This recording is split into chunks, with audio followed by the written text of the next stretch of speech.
May isang bagay akong na-realize. Minsan hindi kakulangan sa talento ang problema, kundi ang sobrang pag-overthink dahil walang mangyayari kung di mo uumpisahan.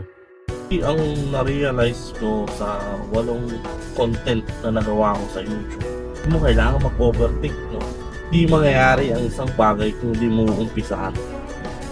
Kailangan mag-shoot ka lang, tapos kada upload ko, merong upgrade kada videos. Habang tuloy ng tuloy yung pag-upload, na-upgrade mo yung sarili mong video.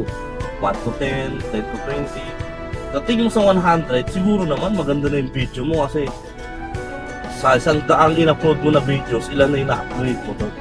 So yun lang yung tinitignan ko, hindi ko tinitignan yung o ilang views o ilang subscriber. Alakay yung manood, basta ako mag-upload ako, kada upload ko i-upgrade ko kung ano pwede kong upgrade. Walang isang gabi na makukuha mo ako. Consistency, yan ang pinangawa ko.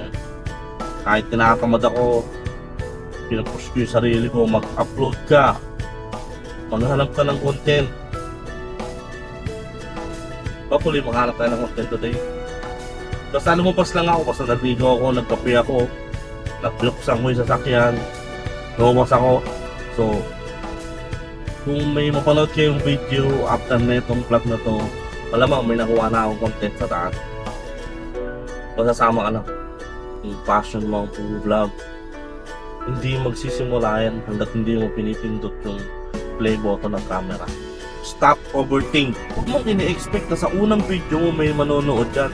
Basta i-upgrade mo lang along the way na habang nag-upload ka. Importante mag-upload ka na mag-upload. Walang mangyayari sa'yo. Isip ka ng isip. Okay?